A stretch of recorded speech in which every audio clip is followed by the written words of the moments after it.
안녕하세요. 심판이라는 사전적 의미는 의사결정에 있어서 어떠한 일에 대해 증거에 근거하여 평가하는 것을 말합니다. 그럼 하나님의 심판은 어떤 것일까요?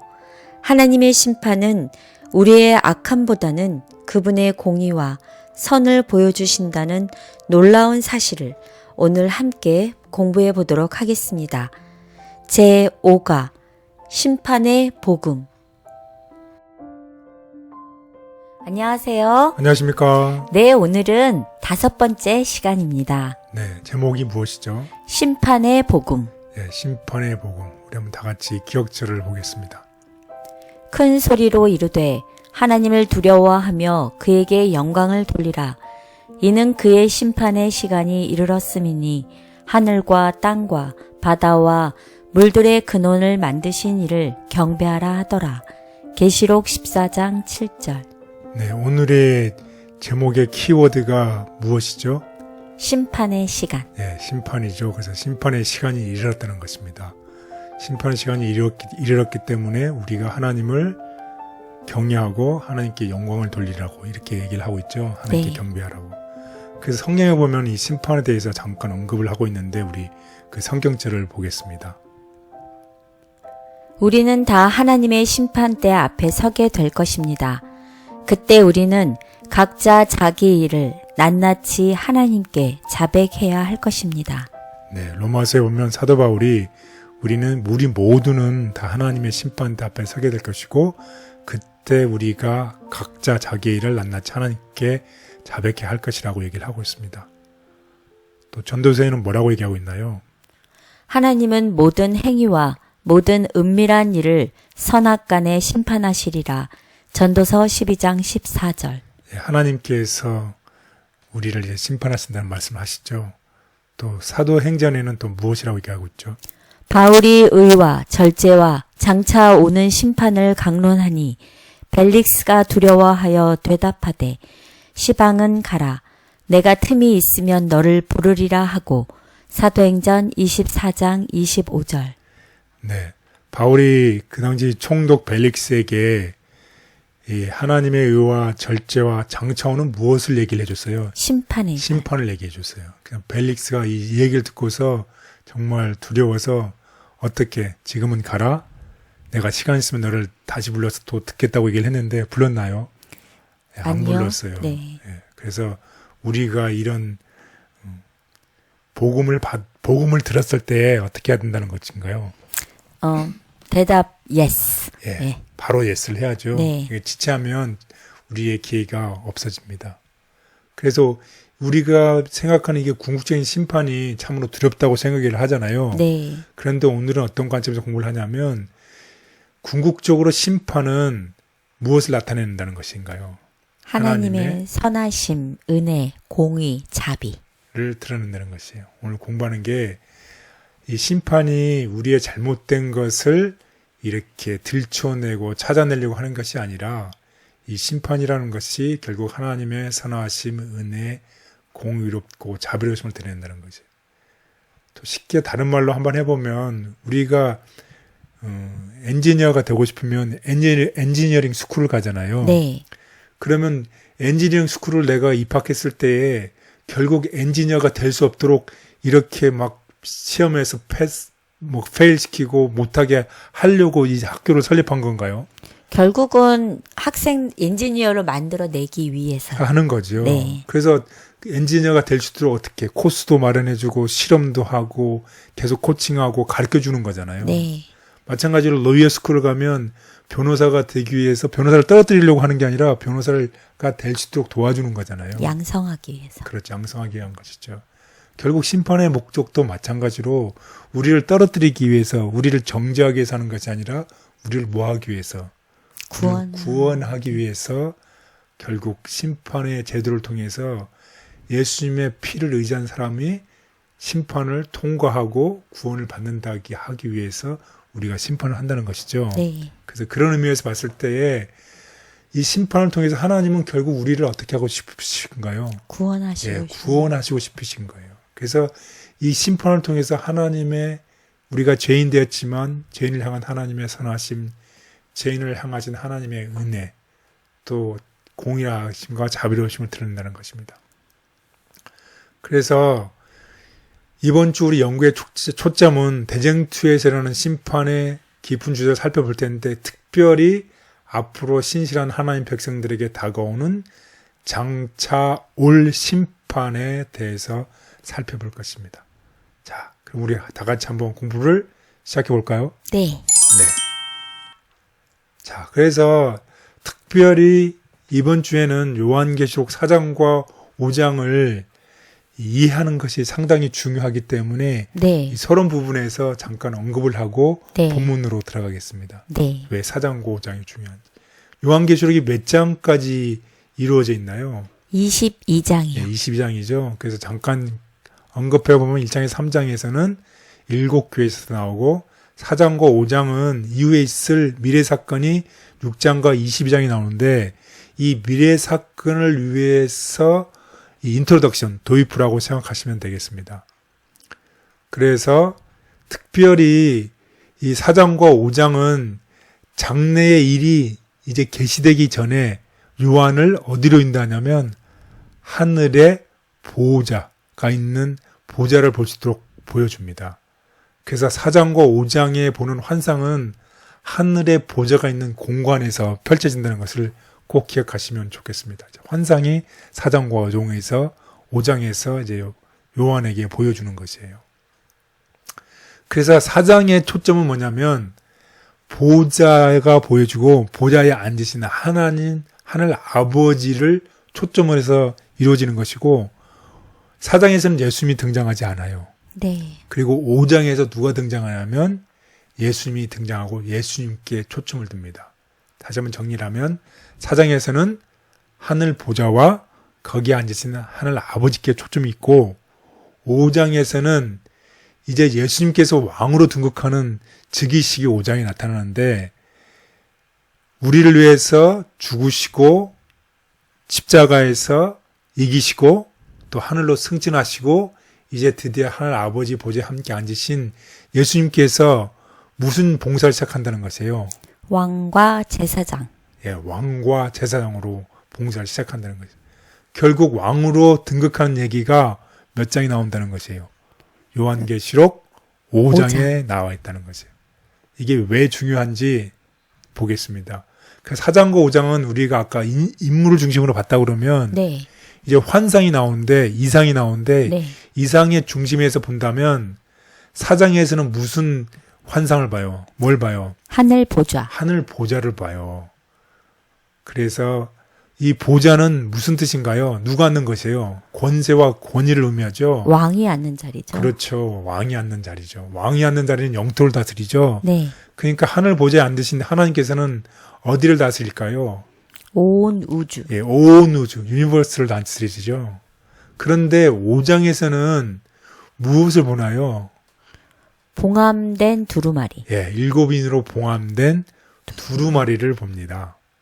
그런데 이 두루마리가 이 봉함되어 있어요. 네, 닫혀 있어요. 예, 닫혀 있어요. 열 네. 수가 없어요. 예. 그런데 이 두루마리는 그 보좌에 앉은 아버지 오른손에 놓여 있었는데, 누가 이것을 받아서 그 봉인을 떼서 읽어야 되는데 네. 누가 그것을 읽을 수 있냐는 것이에요. 누가 읽을 수 있을까요? 그것은 자격이 있는 사람? 자격이 있는 사람이죠. 네. 자격이 있는 사람은 우리가 왕으로 등극할 때에 그 두루마리를 받아요. 그리고 그것을 읽게 돼 있거든요. 그러니까 이 두루마리, 이 봉인된 두루마리를 읽을 수 있는 사람은 누구여야 돼요? 왕이어야 되죠. 네. 그런데 이 지구에 원래 하나님께서 지구를 창조해 주셨는데 찬탈자가 있었어요. 네. 그렇죠. 지구를 억지로 탁 뺏어간 빼앗아갔죠. 사람. 누군가요? 사단. 사단이었어요. 그래서 사단이 우리를 심판하게 되면 우리가 어떻게 할 수밖에 없어요. 죽을 수밖에 없겠죠. 죽을 수밖에 없지요. 네. 희망이 없는 것. 희망이 없어 보이죠. 그렇기 때문에 영원한 복음이라고 그랬잖아요. 영원한 복음은 템포럴리 만들어진 복음이 아니라 창조 전에서부터 네. 이 만들어진 복음이잖아요. 네. 그래서 영원한 복음이라고 그런 거잖아요. 그래서 그 찬탈자로부터 다시 원래로 회복시키기 위한 구원의 계획이 필요했었죠. 그래서 하나님의 자비와 하나님의 공의, 죄를 범하면 죽을 수밖에 없지만 또 죄인에게는 영생의 소망을 주어야 되잖아요. 네. 그렇게 해서는 죄인을 없애야 되고 죄인이 죽어야 되는데 그것을 누가 대신 하셨어요? 예수님. 예, 예수님이 하셨어요. 그래서 예수님께서 우리 죄 때문에 죽으시고 또 죽음에서 이겨나셨어요. 그리고 이제 왕으로서 다시 등극하는 요한계시록의 5장을 통해서 예수님께서는 이 땅에 대한 지배권을 다시 되찾아듣고 하늘 송수에서 왕과 또 제장으로서 우리를 위한 중보자로서 봉사를 시작하셨다는 거죠. 그러니까 결국 인을 떼는 사람은 누구예요? 예수님이요. 예수님이에요. 인을 떼는 사람이 결국 우리를 어떻게 구원해주고 우리를 심판했을 때 우리는 어떻게 한 거예요? 더 편하죠, 훨씬. 네. 사탄이 우리를 심판하는 게 좋겠어요? 우리를 잘하시는 예수님께서 우리를 하시는 게 좋겠어요?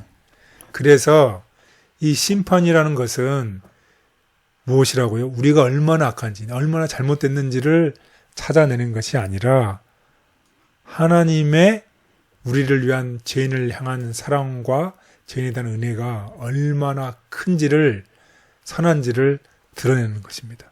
이것이 오늘의 공부의 핵심이 되겠습니다. 자, 우리 다 같이 이런 경고가 왔을 때에 벨릭스처럼 시간이 되면 가라, 내가 다시 부르라 이러는 게 아니라 우리는 이런 경고 기별에 대해서 어떻게 하면 좋을까요? 귀를 기울여야 되겠죠. 네. 여러분은 이 경고의 기별에 대해서 귀를 기울이고 있습니까? 우리 신자들이 세상의 역사가 전개되는 그대로 과거와 현재와 미래를 정밀하게 관찰하고 있습니까? 우리는 받은 경고의 기별에 대하여 귀를 기울이고 있습니까?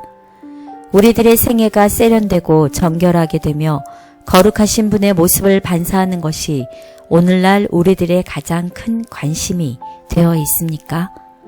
바로 이렇게 하는 것이 어린 양의 피로 씻고 희귀함을 입을 무리 가운데 속해야 할 모든 영혼의 체험이 되어야만 합니다.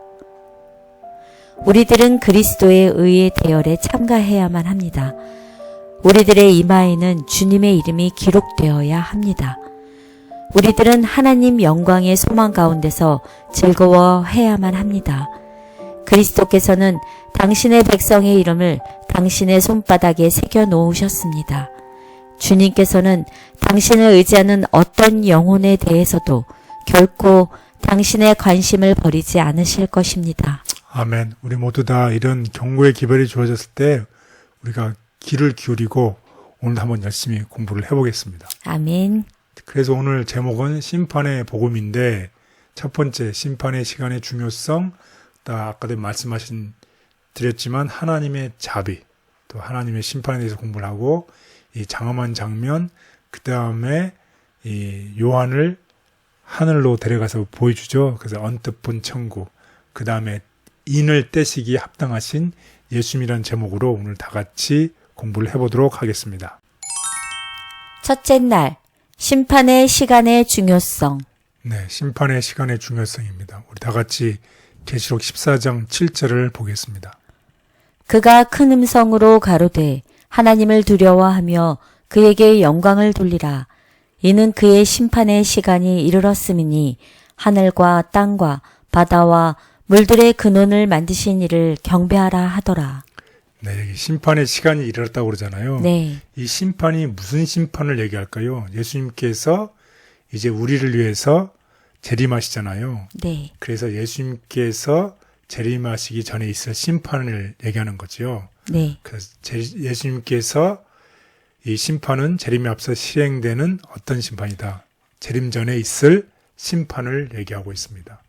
그래서 이 심판의 목적은 우리가 아까 공부를 했던 것처럼 이 하나님의 백성들이 하나님을 진실로 하나님을 섬기는지 결국 우리의 행위를 통해서 드러나는 선택이죠. 네. 그 선택을 보여주는 것입니다. 그래서 하나님의 영원한 복음을 받아들여지는 이 사람들에게는 결국 구원이 주어지는 것이죠. 그래서 이 심판이 맞춰지면 우리의 각자의 운명이 우리의 선택에 따라서 결정이 되는 것이죠. 그래서 하나님과 바른 관계에 있는 사람, 결국은 영원한 복음을 받아들이는 사람, 결국 예수님께서 이 구원의 모든 과정을 다 우리 위해서 베풀어 놓으셨잖아요. 네. 그것을 감사함으로 받아들인 사람에게는 심판은 그 사람을 옹호하는 것이고, 심판은 그 사람을 구원하는 것이고, 심판은 그 사람에게 영생을 주는 것이죠. 하지만 그것을 거절한 사람, 순종하지 않는 사람에게는 마지막 심판의 기별이 무엇일까요? 나쁜 소식. 네, 나쁜 소식이죠. 네. 하지만 하나님께서는 무엇을 원하시는 것이에요? 모두가 구원받기를 원하시겠죠. 네, 그래서 하나님은 아무도 멸망당하지 않고 우리 모두가 회개해서 네. 이 심판을 복음을 받아들이고 네. 구원하기를 원하신다는 것을 꼭 기억하시면 좋겠습니다. 심판의 때가 가깝다는 기별은 성과 악의 대쟁투에서 죄의 문제에 대한 하나님의 답이다. 심판의 때가 가깝지만 영원한 복음은 소망과 용기를 준다. 율법은 인류를 심판할 표준이 됨. 주님께서는 영원토록 의의 위대한 표준이 될 율법의 원칙을 실제로 생애 가운데 적용하셨으며 그 표준은 심판이 베풀어지고 책들이 펴지게 될 그 큰 날에 모든 인류를 심판할 표준이 될 것이다. 인간에게 공급된 주님의 은혜의 방편을 통하여 단 한 영혼도 천국을 상실할 필요가 없다. 누구든지 노력함으로써 품성의 완성을 이룰 수 있다. 바로 이것이 복음의 새 언약의 근본적인 기초가 되게 하였다. 하나님, 악과 강포가 가득 찬 세상을 공의로 심판하시는 하나님이 계심에 감사합니다. 그러나 연약한 죄인은 심판을 받는 것이 두렵습니다. 주님께 온전히 맡기오니 심판대 앞에서 은혜로 의롭다 선언 받을 수 있도록 도와주시옵소서. 아멘. 둘째 날, 하나님의 자비와 심판. 네, 하나님의 자비와 심판. 요한계시록 20장 12절을 보면 우리가 어떻게 심판을 받는지에 대해서 알 수 있습니다. 한번 우리 다 같이 보실까요? 또 내가 보니 죽은 자들이 큰 자나 작은 자나 그 보좌 앞에 서 있는데 책들이 펴 있고 또 다른 책이 펴졌으니 곧 생명책이라. 죽은 자들이 자기 행위를 따라 책들에 기록된 대로 심판을 받으니. 네, 우리가 어떻게 심판을 받나요? 여기 우리 보면, 행위대로. 네, 맞습니다. 우리가 어떤 행위를 했느냐에 따라서 결국 우리의 선택대로 심판을 받는 것이죠. 좀 두렵네요. 두려운 네. 마음이. 아까도 말씀드렸지만 네. 우리가 학교에 입학할 때는 학교의 룰을 따르고 학교에 있는 대로 하면 네. 그 원하는 상을 받죠. 학교의 대로 내가 엔지니어가 되고 싶으면 엔지니어가 되고 변호사가 되고 싶으면 변호사가 되고 네. 자기가 하고 싶은 것을 다 할 수 있죠. 네. 그 규칙과 법에 따라서 그 길을 가기만 하면 되잖아요. 네. 마찬가지로 그런 구원의 길들을 예수님께서 이미 다 마련해 놓으셨어요. 네. 우리도 학교 다녀보셨잖아요. 예. 학교 다니면서 즐기면서 다니면 네. 그게 무사히 졸업하잖아요. 마찬가지로 우리가 우리의 선택을 예수님께서 네. 마련해 놓은 그 길을 잘 선택하고 그대로 따라가면 네. 저희는 이제 구원을 받게 되지요. 그래서 심판이라는 것은 하나님의 공의와 자비가 나타나 있어요. 공의는 어떤 것인가요? 율법이 있는데 율법을 깼고 그를 범하면 죄인은 반드시 무엇을 당한다? 죽음. 죽음을 당하죠. 그래서 공의는 죄를 지은 사람은 반드시 죽을 수밖에 없어요. 그렇지만 하나님의 자비가 있죠. 하나님께서는 죄는 미워하지만 죄인은 사랑하시잖아요. 그래서 하나님의 은사는 그리스도 예수 안에 있는 무엇이에요? 영생이죠. 죄인들에게 주어진 영생이에요. 그러면 이제 죄인은 반드시 죽어야만 되지만 또 죄인이 그리스도 안에 있는 죄인에게는 무엇을 주시는 것이에요? 영생. 그래서 공의와 자비가 서로 상반된 것처럼 보이는데 이게 다 가지고 있는 것이죠. 그래서 이것을 이룬 곳이 어디예요? 십자가. 네, 십자가예요. 하나님의 공의도 지키고 하나님의 자비도 베푸는 곳, 십자가. 곧 누구의 죽음을 통해서요? 그리스도의 죽음. 예, 우리를 위한 죄인들을 죽을 수밖에 없는 죄인이지만 그리스도께서 죄인을 대신해서 죽으심으로 말미암아 하나님의 공의와 자비가 이룬 것이 십자가입니다. 그래서 에베소서는 분명하게 우리는 구원을 받았는데 하나님께서 주어진 은혜를 믿음으로 말미암아 우리의 선택에 의해서 구원을 받았지만 또 우리가 구원을 받은 우리는 하나님께서 우리가 선한 일을 위해서 우리를 창조하셨다고 그래요. 그래서 우리가 선택했고 우리가 선택한 것에 대한 우리의 충성심을 나타내야 되잖아요. 우리의 열매를 보이는 것이죠. 우리가 네. 구원을 받기 위해서 열매를 보이는 게 아니라 하나님의 은혜를 감사해서 우리의 삶 속에서 자주로 열매가 나는 것입니다. 그래서 우리 성경절을 한번 다 같이 보도록 하겠습니다. 너희가 그 은혜에 의하여 믿음으로 말미암아 구원을 받았으니 행위에서 난 것이 아니니 이는 누구든지 자랑하지 못하게 함이라. 우리는 그가 만드신 바라 그리스도 예수 안에서 선한 일을 위하여 지으심을 받은 자니 에베소서 2장 10절. 네, 참 은혜로운 말씀입니다. 하나님께서 우리를 창조하신 일은 우리가 선한 일을 위해서 지음을 받았다는 것을 꼭 기억하시면 좋겠습니다. 그런 하나님이 우리 모두가 구원받기를 원하시죠. 당연히. 아멘. 그래서 하나님의 인정받는 백성들이 어떤 사람인지 우리 다 같이 보겠습니다. 하나님의 인정받은 백성들이 더러운 옷을 입고 여호와 앞에 서 있는 것으로 나타난 사실은 하나님의 이름을 믿노라고 공언하는 모든 사람에게 회개하게 하고 마음을 깊이 살피게 해줄 것이다. 진리를 순종함으로 심령을 정말로 깨끗하게 하고 있는 자들은 그들 스스로에 대하여 가장 겸손한 견해를 갖게 될 것이다. 그들이 흠 없는 그리스도의 품성을 더욱 세밀하게 보면 볼수록 그분의 형상을 닮고자 하는 그들의 욕망은 더욱 강해질 것이며 또한 그들 자신에게서는 순결과 거룩함을 더욱 적게 보게 될 것이다. 그러나 우리의 죄 많은 상태를 깨닫는 동안 우리는 그리스도를 우리의 의와 우리의 거룩함과 우리의 구속으로 신뢰하게 된다. 우리는 우리를 대적하는 사단의 비난에 대답할 수 없다. 그리스도만이 우리를 위하여 효과적으로 탄원하실 수 있다. 그분은 우리의 공로에 근거된 것이 아닌 그분 자신의 공로에 근거된 논증을 가지고 비난자를 침묵해 하실 수 있다. 심판은 하나님의 율법과 품성이 공의로우심을 드러낸다. 자신의 의로는 심판대에 설 수 없으며 예수의 공로로 주어진 은혜만이 우리를 세워줄 수 있다. 경고 없이는 심판도 내리지 않음. 하늘에 계신 여호와 하나님께서는 당신의 파수꾼들을 보내어 경고하시기 전에는 불순종과 범죄에 대한 당신의 심판을 세상에 내리지 않으실 것이다. 그분께서는 기별이 더욱 분명하게 선포되기 전에는 은혜의 문을 닫지 않으실 것이다. 하나님의 율법은 확대되어야 하고 그 율법의 요구는 진실하고 거룩한 특성 그대로 제시되어야 사람들이 진리를 받아들이거나 반대하는 결정을 하게 되어야 한다. 알게 모르게 자신을 내세웠던 지난 모든 잘못들을 겸손하게 고백합니다. 저의 모든 것은 감춰주시고 오직 주님의 자비하심을 의지하여 마지막 심판대에 설 수 있게 하옵소서. 주님의 공의롭고 자비로운 심판을 기다리고 찬양합니다. 아멘.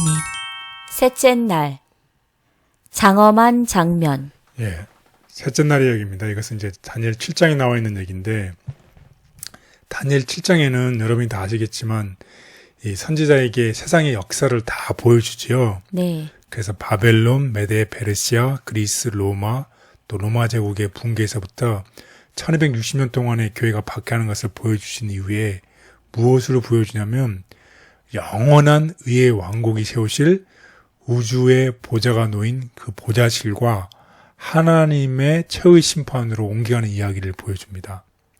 그래서 우리 다 같이 한번 다니엘서 7장에 나와 있는 내용을 우리 다 같이 보고 다니엘이 본 것이 무엇인지 한번 보면서 우리 다 같이 읽어보겠습니다. 내가 보니 왕자가 놓이고 옛적부터 항상 계시니가 좌정하셨는데 그의 옷은 희기가 눈 같고 그의 머리털은 깨끗한 양의 털 같고 그의 보좌는 불꽃이요 그의 바퀴는 타오르는 불이며 불이 강처럼 흘러 그의 앞에서 나오며 그를 섬기는 자는 천천히요 그 앞에서 모셔 선 자는 만만이며 심판을 베푸는데 책들이 펴 놓였더라.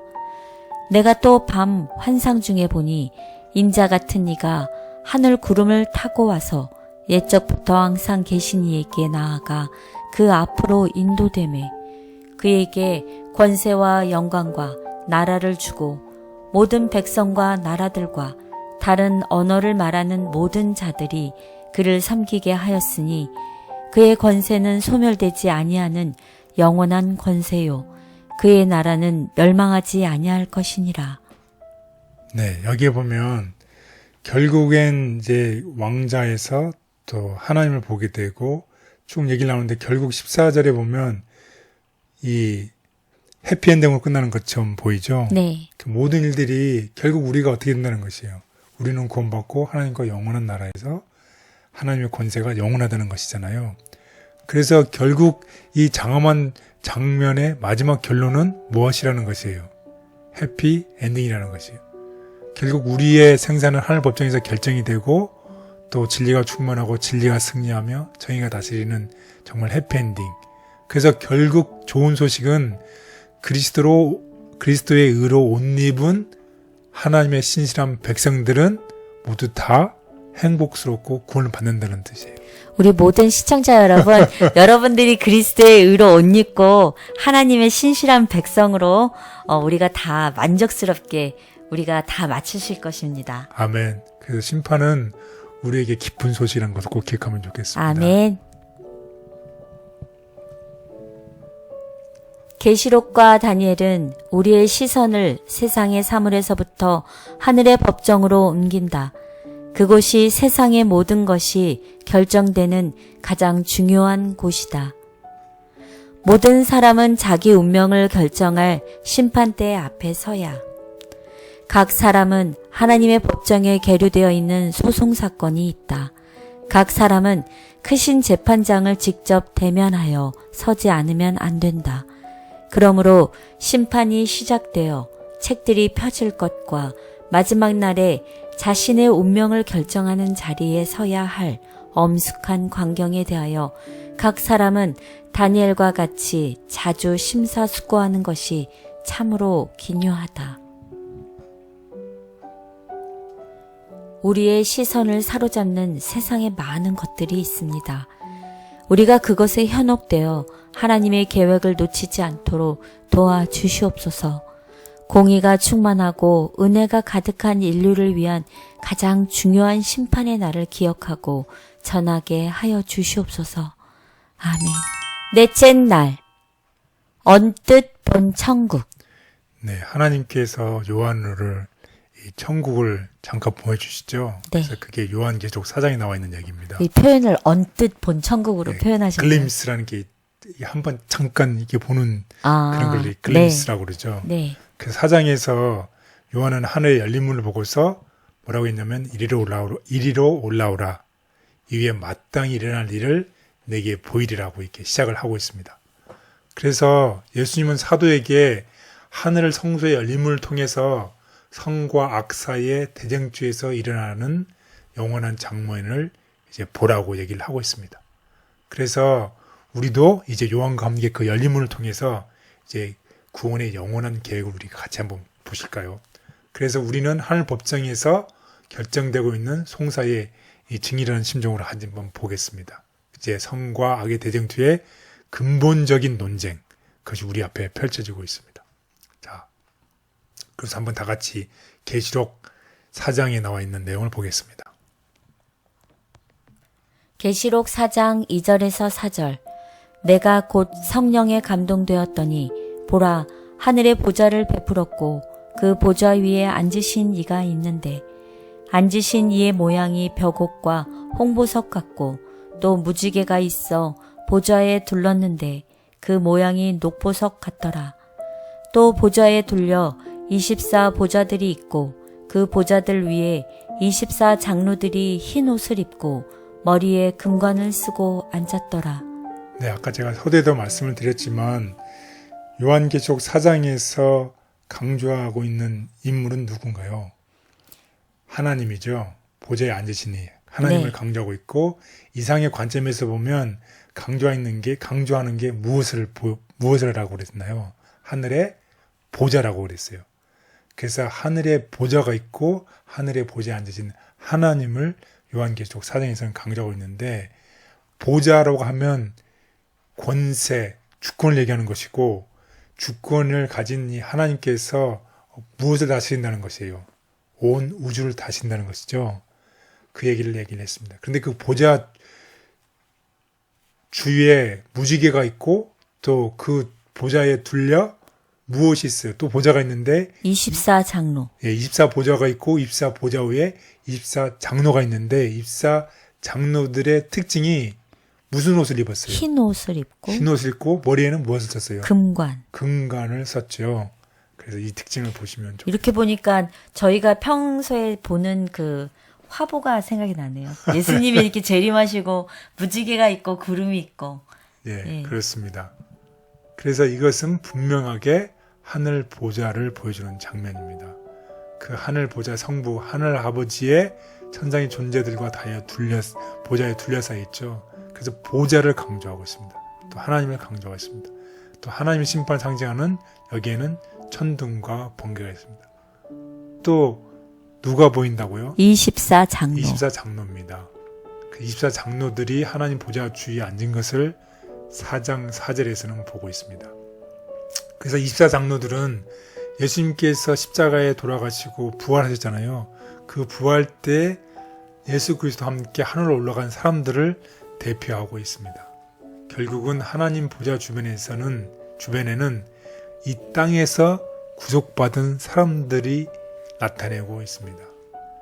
그래서 흰옷은 무엇을 나타내고 있다고요? 그리스도의 의. 24장로들이 흰옷을 입었잖아요. 네. 그리스도를 입은 사람들. 그 머리에는 금 면류관을 쓰고 있죠. 이 면류관은 우리가 지난 시간에 배웠지만 올림픽 경기에서 경기하고 이겼을 때 월계관을 써주잖아요.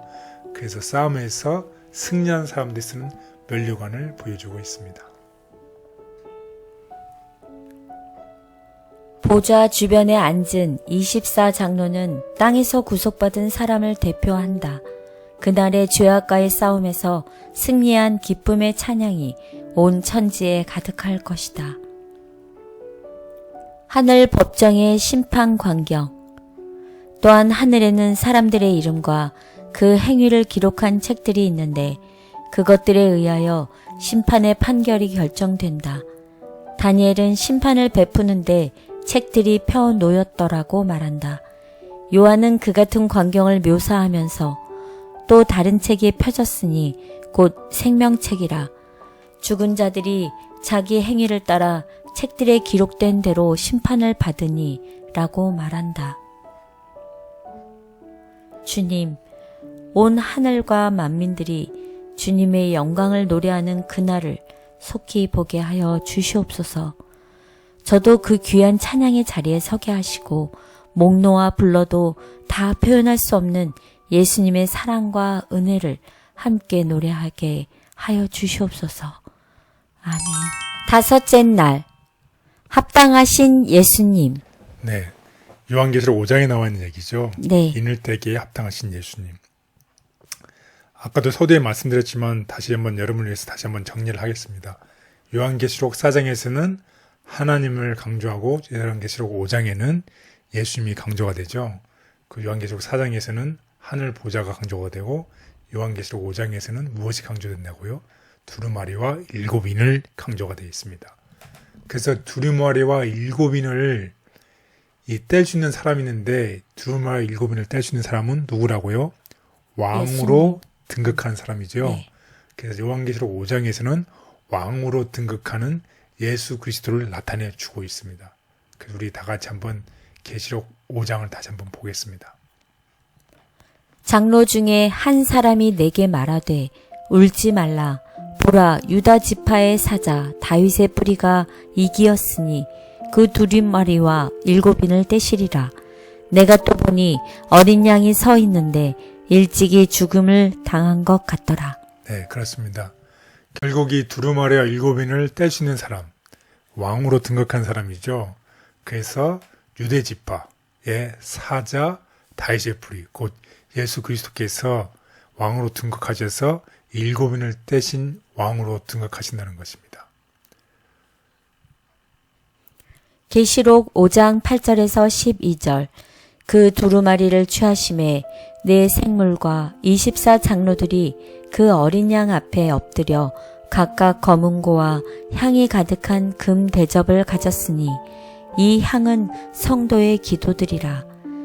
그들이 새 노래를 불러 이르되 두루마리를 가지시고 그 임봉을 떼기에 합당하시도다. 일찍이 죽임을 당하사 각 족속과 방언과 백성과 나라 가운데에서 사람들을 피로 사서 하나님께 드리시고 그들로 우리 하나님 앞에서 나라와 제사장들을 삼으셨으니 그들이 땅에서 왕 노릇 하리로다 하더라. 내가 또 보고 들음에 보좌와 생물들과 장로들을 둘러선 많은 천사의 음성이 있으니 그 수가 만만이요 천천이라. 큰 음성으로 이르되 죽임을 당하신 어린 양은 능력과 부와 지혜와 힘과 존귀와 영광과 찬송을 받으시기에 합당하도다 하더라. 아멘. 그럼 모든 것이 이제 해피엔딩으로 끝나는 거죠. 사탄의 유혹에 대해서 예수님께서 십자가에서 죽으시고 부활하시고 승리하셨어요. 그래서 이제 대제사장으로서의 봉사의 직분이 이제 5장에서부터 시작이 되죠. 왕으로서 등극하면서. 그래서 모든 사람에게 구원을 제공할 수 있는 것입니다. 그래서 심판은 이미 하나님께서 예수님께서 십자가에서 다 이루어진 그 베푸신 은혜를 우리가 어떻게 믿음으로 그것을 받아들이기만 하면 되는 정말 깊은 소식이고 우리에게 주어지는 구원입니다. 그래서 이제는 죄의 다스림이 이제 끝나고 하나님의 백성들이 구원받는 사실을 말해주고 있습니다. 그래서 아까도 말씀을 했지만 하나님의 은혜는 우리를 용서시키고 변화시키며 경건한 삶을 살도록 주어지고 또 그렇기 때문에 우리는 두려워할 필요가 없고 우리는 이 심판 때에 하나님께서 하나님의 백성의 편을 들어주신 것으로 마무리되는 것이죠.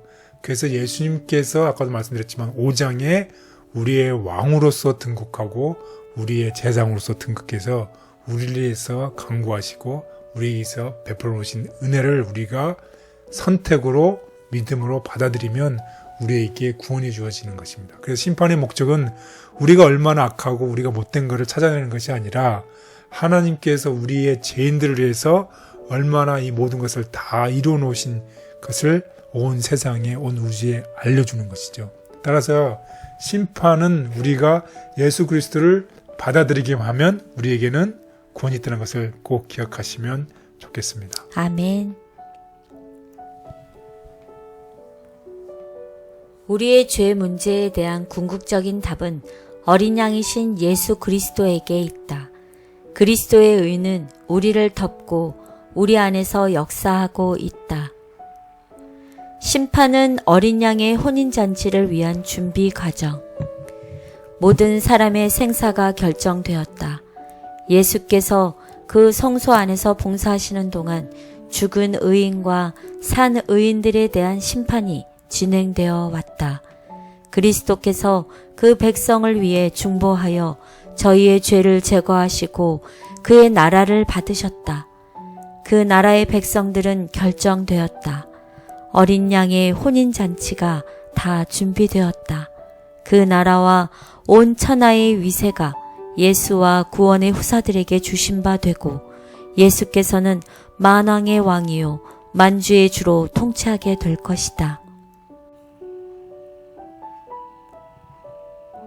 내가 져야 했던 죄를 대신 지고 갈보리의 길을 가신 예수님 앞에 부끄러운 제 잘못들을 겸손히 내려놓습니다. 속절없는 죄인을 구속해 주신 예수님만이 나의 찬양을 받기에 합당하시고 예수님만이 나의 주님이심을 고백합니다. 감사합니다.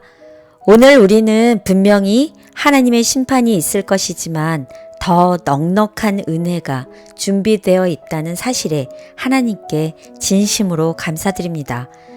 그리스도의 의의 옷을 입고 구원에 이르실 우리 모든 시청자 여러분, 하나님의 심판대 앞에서 함께 은혜를 찬양할 때까지 매일 충성하며 선을 행하시길 응원하겠습니다. 다음 주는 그의 심판의 시간이라는 주제로 다시 인사드리겠습니다. 행복하시고 건강하세요. 감사합니다.